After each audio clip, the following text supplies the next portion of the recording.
For Ukraine, the current energy crisis isn't much of a crisis at all.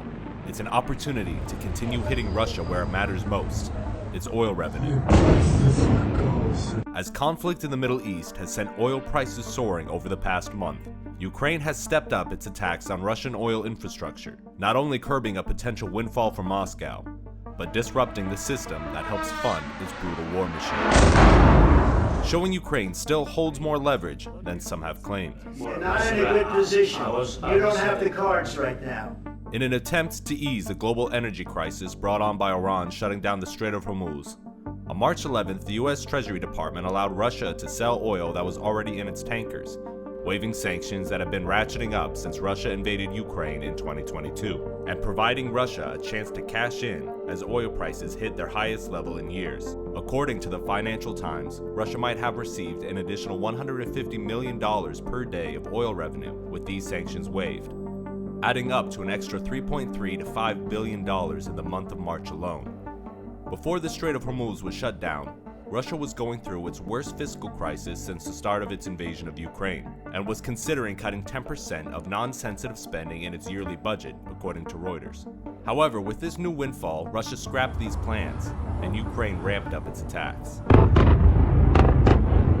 In March, Ukraine launched one of its largest strike campaigns against Russian oil infrastructure since the war began, targeting 10 oil refining facilities, many deep in Russia. The most significant strikes were on Russia's Baltic ports of Ust-Luga and Primorsk. While Ukraine has targeted Russian oil production since the beginning of the war, the March campaign focused heavily on Russian ports.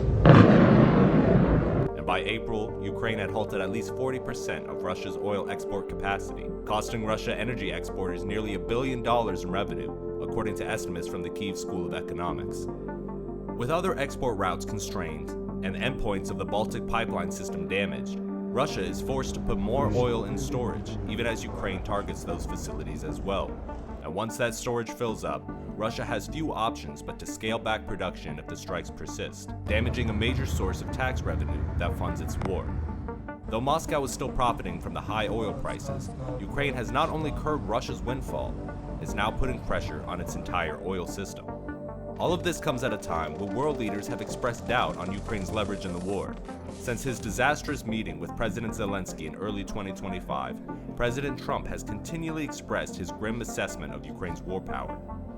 You know, when I was in this office and I talked about no cards, I said, you have no cards. That was the time to settle. I thought that would have been a much better time to settle.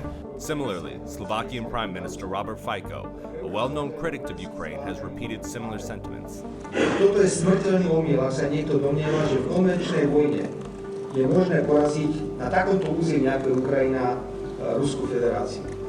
As well as a right-wing Prime Minister of Hungary, Viktor Orban, who was defeated in this weekend's election.